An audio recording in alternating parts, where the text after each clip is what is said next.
Добрый дзень, паважаныя радыёслухачы. У эфіры радыёпраграма «Навагрудскія навіны». І бліжэйшыя 20 хвілін з вамі буду я, Вікторыя Крывапуст. Распачынаем панядзелак з актуальнай інфармацыі і навін. Намеснік міністра антыманапольнага рэгулявання і гандлю Святлана Караткевіч пракаментавала журналістам падпісаны 20 жніўня указ нумар 277 аб развіцці гандлю, грамадскага харчавання і бытавога абслугоўвання на тэрыторыі сельскай мясцовасці і малых гарадскіх паселішчаў. Дакумент замацоўвае персанальную адказнасць мясцовых органаў улады і гандлёвых арганізацый за якасць абслугоўвання ў вёсцы, адзначыла Святлана Караткевіч. Для стымулявання бізнесу прадугледжаны істотныя падатковыя прэферэнцыі, уключаючы льготы па падатку на прыбытак, зямельным падатку і падатку на капітальную пабудову. Акрамя таго, суб'ектам гандлю і індывідуальным прадпрымальнікам, якія працуюць у сельскай мясцовасці, нададзена права атрымліваць ліцэнзіі на рэалізацыю алкагольнай і тутунёвай прадукцыі незалежна ад наяўнасці стацыянарнага гандлёвага аб'екта і яго плошчы. Буйным сеткавым кампаніям, чыя доля ў рознічным тавараабароце харчовых тавараў на пэўнай тэрыторыі перавышае 15%, дададзены дадатковыя магчымасці для развіцця сваёй гандлёвай інфраструктуры ў гэтых раёнах, што здымае ранейшыя абмежаванні. Канкрэтны пералік населеных пунктаў, на якія распаўсюджваюцца гэтыя меры, будуць фарміравацца абласнымі саветамі дэпутатаў. Асаблівая ўвага ва ўказе ўдзелена мабільнаму гандлю. Суб'екты абавязаны ўзгадняць жыхарамі маршруты, графікі і час прыпынкаў аўтакрам, а таксама своечасова інфармаваць насельніцтва аб рэжыме іх работы. Дакумент накіраваны на паляпшэнне гандлёвага абслугоўвання, павышэнне яго якасці і стварэнне дадатковых умоў для развіцця гандлю, грамадскага харчавання і бытавога абслугоўвання ў вёсцы. Угнаенне, прамысловая хімія, вытворчы тэкстыль. Аспекты ўзаемадзеяння паміж Беларусю і М'янмай абмеркавалі ў час наведвання прэзідэнтам М'янмы Мін Аун Хлэйнам адкрытага акцыянернага таварыства «Гродна-Азот», перадае Белта. Генеральны дырэктар адкрытага акцыянернага таварыства «Гродна-Азот» Ігар Ляшэнка адзначыў, што ў час візіту Саюз М'янма пераймае вопыт нашай краіны па комплексным падыходзе нават у сельскай гаспадарцы.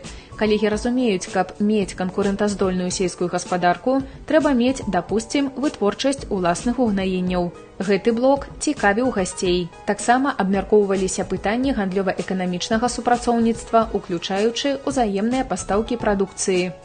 У Мінску перамовы былі прадоўжаны на ўзроўні канцэрна «Белнафтахім». М'янму цікавяць угнаенні, прамысловая хімія, вытворчы тэкстыль. «Гродна-Азот» – лідар беларускай хімічнай прамысловасці. Прадпрыемства вырабляе грануляваны паліямід-6, палімерныя кампазіцыйныя матэрыялы, паліямідную тэхнічную, а таксама тэкстураваную BSF-нітку. Кордныя тканіны для шынай прамысловасці, тэхнічныя тканіны. Таксама на заводзе робяць азотныя угнаенні і прамысловую хімію.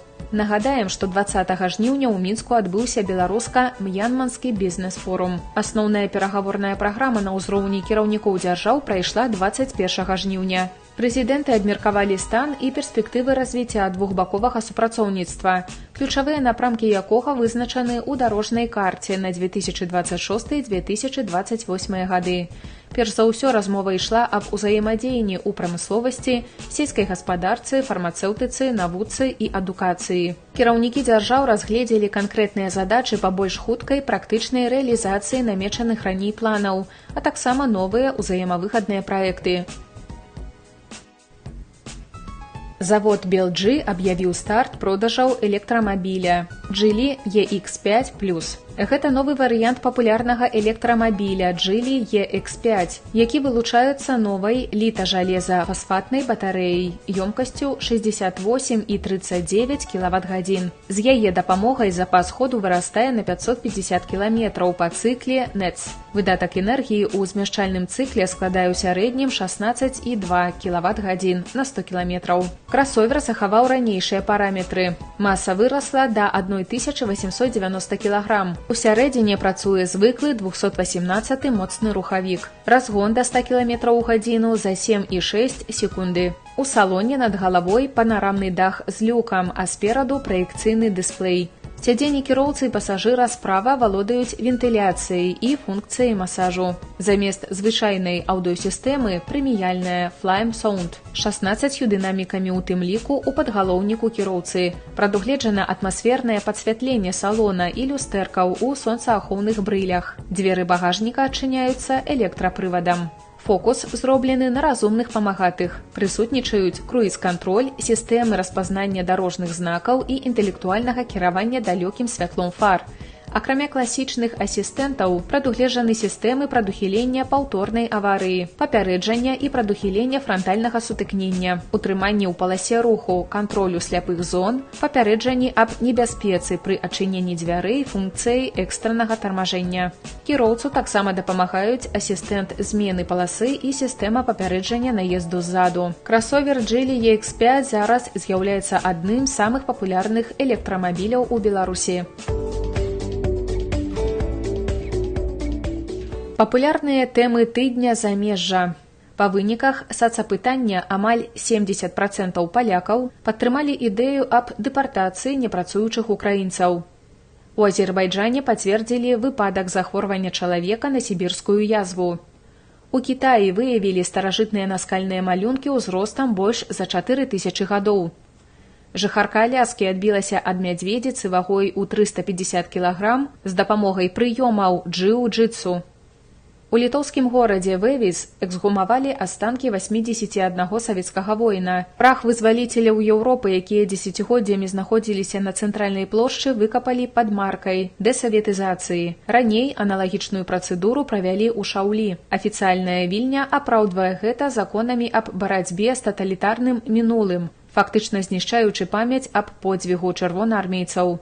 Міністэрства замежных спраў Расіі назвала дзеянні Літвы актам варварства і спробай перапісаць вынікі Другой сусветнай вайны. Камітэтам дзяржаўнага кантролю Гродзенскай вобласці вывучаецца пытанне своечасовасці выплаты заробнай платы, сярэдняга заробку за час працоўнага водпуску. У гэтых мэтах у Лідскім міжраённым камітэце дзяржаўнага кантролю 26 жніўня гэтага года па тэлефоне ў горадзе Ліда 8015 4 64 65 04 будзе праводзіцца гарачая тэлефонная лінія з насельніцтвам. Грамадзяне з 10 до 12 гадзін могуць паведаміць аб фактах нявыплаты або няпоўнай выплаты ва ўстаноўлены тэрмін заработнай платы, іншых належных выплат работніку. Інфармацыя, якая паступіла ў ходзе правядзення гарачай тэлефоннай лініі, будзе старанна вывучана спецыялістамі. Пры неабходнасці камітэтам дзяржкантролю будуць прыняты адпаведныя меры рэагавання.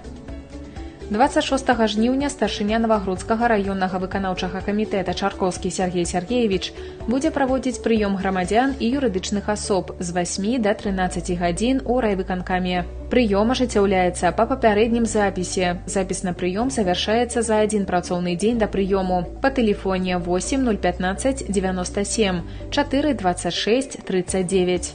У гэты ж дзень старшыня Навагрудскага раённага савета дэпутатаў Святлана Мікалаеўна Каралько будзе праводзіць прыём грамадзян і юрыдычных асоб з 8 до 13 гадзін у райвыканкаме, а з 14:30 до 15:30 у Нягневічскім сельскім выканаўчым камітэце. Прыём ажыццяўляецца па папярэднім запісе па тэлефоне 3 35 86. Дзякуючы ініцыятыве старшыні Навагрудскага райвыканкама Сергея Чаркоўскага, студэнцкія атрады атрымалі магчымасць працаваць на пляцоўках перадавых прадпрыемстваў нашага горада. Адкрытае акцыянернае таварыства Навагрудскі завод газавай апаратуры падтрымаў ініцыятыву і ўжо на працягу 3 гадоў прымае юнакоў і дзяўчат на перыяд летняй занятасці. Сёлета на базе завода працавалі 22 байцы. Для моладзі праца на прадпрыемстве – гэта і унікальная магчымасць убачыць, як наладжана вытворчасць. І прымерыць на сабе прафесію, знайсці новых сяброў і навучыцца падстаўляць плячо таварышам. Валерыя Бачынская, камандзір студатрада «Авангард», подзялілася. На заводе газовой аппаратуры у меня работает мой отец, и когда я первый раз сюда пришла, мне было очень интересно посмотреть на его работу, на работу вообще, в принципе, всего завода, вникнуться, как-то понять структуру завода. Я тут уже не первый раз, уже 3-й раз, и Я очень благодарна заводу, вообще, в принципе, БРСМ за то, что они дают молодежи такую возможность подрабатывать, получать приятные эмоции и трудовой опыт.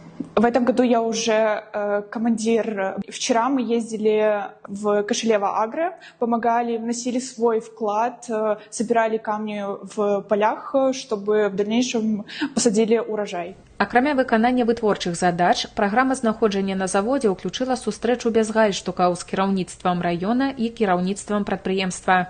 У пачатку сустрэчы байцы падзяліліся ўражаннямі аб працоўных буднях, а затым задалі пытанні, якія іх цікавілі. Першы тычыўся складальнікаў поспеху дырэктара завода газавай апаратуры. Адказваючы на пытанне, Вадзім Сергеевіч вылучыў важнасць поўнай самааддачы і адказных адносін да справы. Ён падкрэсліў, што заўсёды імкнуўся да глыбокага вывучання спецыфікі сваёй дзейнасці, дасканала вывучаючы як тэхнічны, так і арганізацыйныя складальнікі. А вось матывацыю ён чэрпае ва ўсведамленні карыснасці свайго ўкладу для завода, яго работнікаў, спажыўцоў, а цяпер і для маладых хлопцаў і дзяўчат, студатрадаўцаў. І вось якімі думкамі падзяліўся Вадзім Юрэвіч, дырэктар адкрытага акцыянернага таварыства «Новогрудский завод газовой аппаратуры». Наша работа с молодежью основана прежде всего на том, что нам нужно ребятам показать возможности нашего завода. Нам очень важно, чтобы каждый из них определился и сделал свой выбор с возможностью вернуться потом к нам в качестве молодого специалиста, который будет обеспечивать дальше работоспособность нашего предприятия. Эмоции от общения только положительные. Ребята открытые. Да, кто-то стесняется, это такой их первый опыт, конечно. Для нас вопросы все понятные, простые. Наша задача ответить на них максимально откровенно. Безусловно, когда общаешься с молодежью, вспоминаешь все это время, которое сам таким был, школьные годы, все это возвращает те воспоминания, впечатления. И опять же, основываясь на вот этих впечатлениях, мы и выстраивали сегодня с ними разговор, чтобы им максимально передать, что нужно делать, что нужно просто работать с трудолюбием, с усердием и найти то любимое дело, которым им бы хотелось заниматься, чтобы получать потом удовольствие от этой работы. Таксама рабят цікавіла, як прайшоў першы працоўны дзень кіраўніка завода, якімі якасцямі павінен валодаць малады спецыяліст і як спраўляцца з цяжкасцямі на працы. Абмяркоўвалі і асабістыя перавагі ў мастацтве і хобі, не абышлі бокам тэму добраўпарадкавання горада. Намеснік старшыні райвыканкама Людміла Мароз агучыла планы па развіццю інфраструктуры, прапанавала хлопцам і дзяўчатам больш падрабязна вывучаць славутасці рэгіёну, каб па-новаму зірнуць на звыклае аблічча Новогрудчыны і стаць датычаным да развіцця малой радзімы. Серия встреч без галстуков проходит в Новогрудском районе на территории предприятий организации, где работают студенческие отряды. Очень хотелось бы, чтобы наши ребята пообщались с руководителями не просто как с главными людьми на заводе, но и самое главное, как с человеком, который достиг вот этих высот. Эти люди были когда-то маленькими, когда-то были студентами, когда-то ставили перед собой самые амбициозные задачи, которые на сегодняшний день достигли. Это пример, который хотелось бы продемонстрировать нашим ребятам, и чтобы погрузить в тот момент о том, что в этой жизни ничего не бывает так просто, нужно трудиться для того, чтобы что-то в этой жизни достигнуть, и даже тех высот, которые, казалось бы, что это невозможно.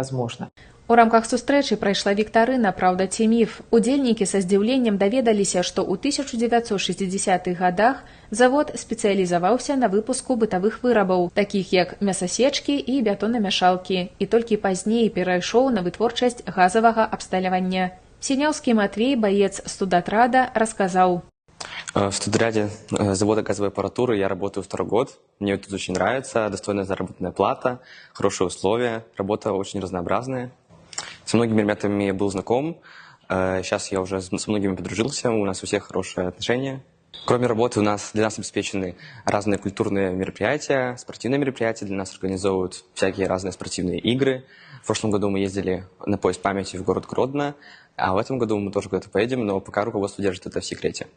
Открытый диалог без галстуков был очень интересный. Мы много узнали о руководителе завода газовой аппаратуры, о руководителях районного исполнительного комитета и узнали много нового, что дает молодежи развиваться.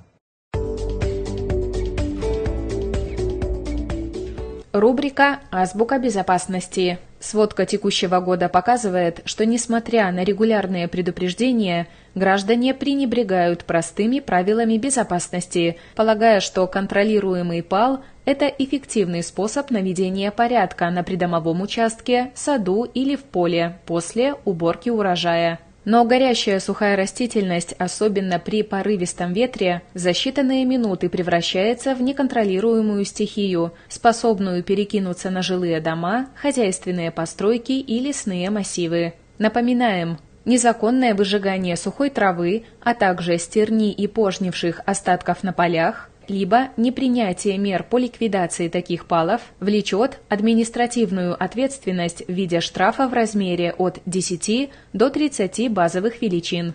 Андрей Першукевич, заместитель начальника Новогрудского РУЧС, рассказывает. Напоминаем работникам сельского хозяйства о необходимости соблюдения правил пожарной безопасности на сельскохозяйственных полях. В частности, по запрету курения, выбрасыванию непотушенных окурков, разведению каких-то костров, сжиганию сухой растительности.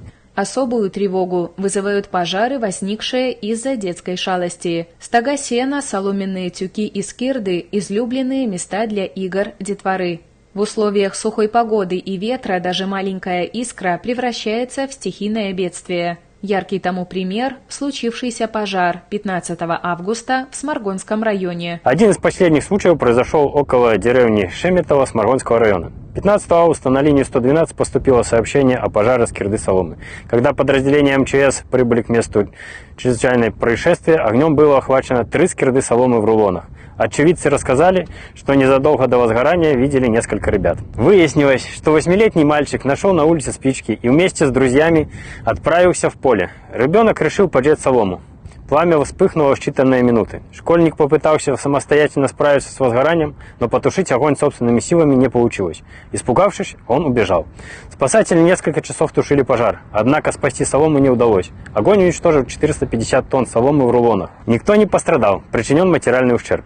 Причиной ЧП стала детская шалость с огнем. Если вы заметили детей, играющих с огнем вблизи стогов, сделайте замечание, а при необходимости сообщите спасателям по номерам 101 или 112. Пожар легче предотвратить, чем потушить. В текущем году в Воронежской области детская шалость с огнем стала причиной 6 пожаров. Чтобы не допустить подобных происшествий, в доступной форме расскажите подрастающему поколению, чем опасен огонь. Объясните, чем опасно разведение костров и поджигание сухой травы. Источники огня храните в недоступных местах. Спички, зажигалки, свечи должны находиться в закрытых ящиках или на высоких полках, куда ребенок не сможет добраться. Бензин, растворители, аэрозоли также должны храниться в недоступных для ребенка месте. Во время рейда спасатели также напомнили родителям о том, что не стоит оставлять малышей без присмотра. Напомнили порядок действий в случае пожара и как правильно вызвать по телефону службы экстренного реагирования. Призвали граждан не оставлять без присмотра костры, не бросать непотушенные спички и окурки, а также не проводить поджоги сухой растительности и соломы. Проверили домовладение на наличие автономных пожарных извещателей и дали рекомендации по использованию электрооборудования. На связи Анастасия Шлемпо, Зональный центр гигиены и эпидемиологии. С начала 2026 года количество пострадавших от укусов клещей на территории Новогрудского района составило 27 человек, в том числе 10 детей. С целью профилактики укусов и заражения необходимо, отправляясь в лес и на природу, надевать закрытую, плотно прилегающую одежду, обязательно головной убор, пользоваться репеллентами, проводить само- и взаимоосмотры, выбирать для отдыха участки без высокой травы, с песчаными почвами, избегать употребления сырого козьего молока, в котором могут содержаться вирусы клещевого энцефалита. При кипячении вирус погибает в течение 2 минут. Эффективными мерами предупреждения распространения и нападения клещей являются мероприятия санитарная рубка и удаление сухостоя, удаление валежника, разреживание кустарника, скашивание травы и ликвидация свалок мусора.